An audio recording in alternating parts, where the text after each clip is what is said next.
প্রতারিত হলে প্রথম 48 ঘন্টা কেন গুরুত্বপূর্ণ? 420 বনাম 406 ধারা। প্রতারিত হওয়ার পর আমাদের মাথায় আকাশ ভেঙে পড়ে, আমরা দিশেহারা হয়ে যাই। কাকে বলবো, কোথায় যাব, কিছুই বুঝতে পারি না। অনেকে কান্নাকাটি করেন, অনেকে আবার রাগের মাথায় প্রতারককে গালিগালাজ করে সব প্রমাণ নষ্ট করে ফেলেন। কিন্তু মনে রাখবেন, আদালত আপনার কান্না বা রাগের কোনো দাম নেই। আদালত চলে শুধু প্রমাণের ভিত্তিতে। আপনি কি জানেন প্রতারিত হওয়ার প্রথম 48 ঘন্টা আপনার জন্য কেন গোল্ডেন টাইম?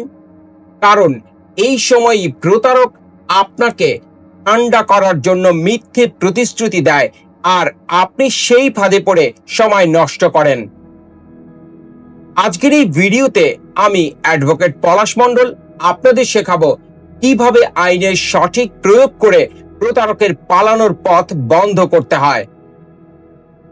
আমরা ব্যবচ্ছেদ করব প্রতারণার আইনি ভিত্তি এবং আপনার হাতে থাকা অদৃশ্য অস্ত্রগুলো দিয়ে, যা দিয়ে আপনি আপনার মৃত অধিকার পুনরুদ্ধার করতে পারবেন। আইনের ধারা ও ব্যবচ্ছেদ। আইনের ভাষায় প্রতারণা বা ঠকানোর বিষয়কে আমরা প্রধানত দুটি ভাগে ভাগ করেছি। এই দুটি ধারার পার্থক্য না বুঝতে পারলে আপনার মামলা শুরুতেই দুর্বল হয়ে যেতে পারে। 1. দণ্ডবিধির 406 ধারা, ক্রিমিনাল ব্রিচ অফ ট্রাস্ট। সহজ কথায় হলো বিশ্বাসভঙ্গ। আপনি আপনার পরিচিত একজনকে বিশ্বাস করে কিছু টাকা বা সম্পদ দিলেন। লেনদেনের সময় তার উদ্দেশ্য খারাপ ছিল না, কিন্তু পরে যখন আপনি ফেরত চাইলেন তখন তার নিয়ত নষ্ট হয়ে গেল এবং সে টাকাটা আত্মসাৎ করলো। বিষয়টা আমি উদাহরণ হিসেবে পরিষ্কার করার চেষ্টা করি। আপনার বন্ধুকে বললেন, দোস্ত 5 লক্ষ টাকা তোর কাছে রাখ, আমি ব্যবসা শুরু করে তারপর নেব। সে টাকাটা খরচ করে ফেললো এবং তখন সে আপনাকে বলে ফেললো, আমি তোকে চিনি না। এটি 420 ধারার অপরাধ। 2. দণ্ডবিধির 420 ধারা, cheating and ডিসঅনেস্টলি including delivery of property. এটি হলো প্রকৃত প্রতারণা। এখানে আসামি শুরু থেকেই পরিকল্পনা করে আপনাকে ঠকানোর জন্য ফাঁদ পেতে থাকে। তার লক্ষ্যই ছিল আপনার সম্পত্তি বা টাকা হাতিয়ে নেওয়া। এখানেও আমি একটি উদাহরণ দেই। কেউ আপনাকে ভুয়া ফ্ল্যাট দেখালো, বিদেশে পাঠানোর নাম করে ভুয়া অফার লেটার দিল। পার্থক্য কেন জরুরি? অনেকে না বুঝে শুধু 420 ধারায় মামলা করেন, কিন্তু দেখা যায় সেটি আসলে 406 ধারার অন্তর্ভুক্ত। সঠিক ধারা প্রয়োগ না করলে আসামি আইনের ফাঁক দিয়ে জামিন নিয়ে নিবে। একজন আইনজীবী হিসেবে আমি সব সময় বলি, মামলার আর্জিতে আপনার ঘটনার পরম্পরা এমন ভাবে সাজাতে হবে যেন আদালত সুস্পষ্ট বুঝতে পারে এটি বিশ্বাসভঙ্গ নাকি সুপরিকল্পিত প্রতারণা। আপনার হাতে থাকা অদৃশ্য অস্ত্র। আদালতে আপনি কি বলছেন তার চেয়ে বড় বিষয় হলো আপনার কাছে কি প্রমাণ আছে। প্রতারিত হওয়ার পর নিচের এই 3টি জিনিস আপনার মামলার আসল অস্ত্র। 1. Digital evidence. আমরা বর্তমানে ডিজিটাল যুগে বাস করি।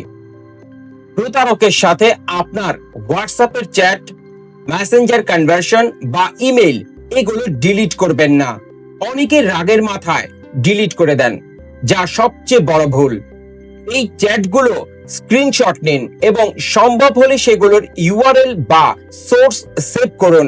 ডিজিটাল নিরাপত্তা আইন এবং সাক্ষ্য আইন অনুযায়ী এই রেকর্ডগুলো এখন আদালতে অত্যন্ত শক্তিশালী প্রমাণ। 2. আর্থিক লেনদেনের রেকর্ড বা ফাইন্যান্সিয়াল ট্রায়াল। বিকাশ, নগদ বা ব্যাংক ট্রান্সফারের মাধ্যমে টাকা পাঠিয়ে থাকলে তার ট্রানজাকশন আইডি এবং স্টেটমেন্ট সংগ্রহ করুন। যদি নগদে লেনদেন হয় তবে আপনার ডায়েরিতে কোনো নোট আছে কিনা বা পাশের কেউ তা দেখেছে কিনা এই সাক্ষ্যগুলো গুছিয়ে রাখুন। মনে রাখবেন, ব্যাংক স্টেটমেন্ট হলো কংক্রিট প্রমাণ, যা অস্বীকার করা প্রায় অসম্ভব। 3. শারীরিক প্রমাণ বা ডকুমেন্টারি এভিডেন্স। 300 টাকার স্ট্যাম্পে চুক্তি থাকলে তো কথাই নেই, কিন্তু যদি সাদা কাগজেও সাক্ষী রেখে কোনো অঙ্গীকারনামা বা সই নেওয়া থাকে তবে সেটিরও বিশাল আইনি গুরুত্ব আছে। এমনকি একটি মানি রিসিপ্ট বা সাধারণ চিরকুটও আপনার মামলার মোড় ঘুরিয়ে দিতে পারে। অনেকে লজ্জা পেয়ে যান, রসিদ নেব কিভাবে, কিন্তু জেনে রাখুন আজকের এই লজ্জা কাল আপনার টাকা হারানোর কারণ হতে পারে। পরিশেষে আমি একটি কথা বলবো, আইন সবার জন্য সমান, কিন্তু আইন কেবল তাদেরই সাহায্য করে যারা সচেতন। আপনার নীরবতা বা ভয় প্রতারক আরো 10 জন মানুষকে ঠকানোর সাহস পায়। আপনি যদি সঠিক প্রমাণ নিয়ে রুখে দাঁড়ান তবে কোনো প্রতারকই পার পাবে না। মনে রাখবেন, সঠিক প্রমাণ ছাড়া আইনের লড়াই জেতা প্রায় অসম্ভব। আজকের এই আলোচনা যদি আপনার বিন্দুমাত্র উপকারে আসে তবে ভিডিওটি শেয়ার করে অন্যকে সচেতন করুন, কারণ সচেতনতা ছড়িয়ে দেওয়াই সবচেয়ে বড় সমাজ সেবা। পরের ভিডিওতে আমি দেখাবো মামলা করার সঠিক আইনি পদ্ধতি। থানায় যাবেন নাকি সরাসরি আদালতে, মামলার খরচ কত এবং আসামিকে কিভাবে দ্রুত আইনের আওতায় আনবেন। শেষ পর্যন্ত দেখতে থাকুন এবং আইনের সাথেই থাকুন। আমি অ্যাডভোকেট পলাশ মণ্ডল আপনাদের কাছ থেকে একটি কথাই বলবো, আইনের সচেতনতা ছড়িয়ে দিন এবং আমাদের চ্যানেল ইউটিউব আইনের পথে আলো অবশ্যই সাবস্ক্রাইব করে আমাদের পরিবারের সদস্য হয়ে যান।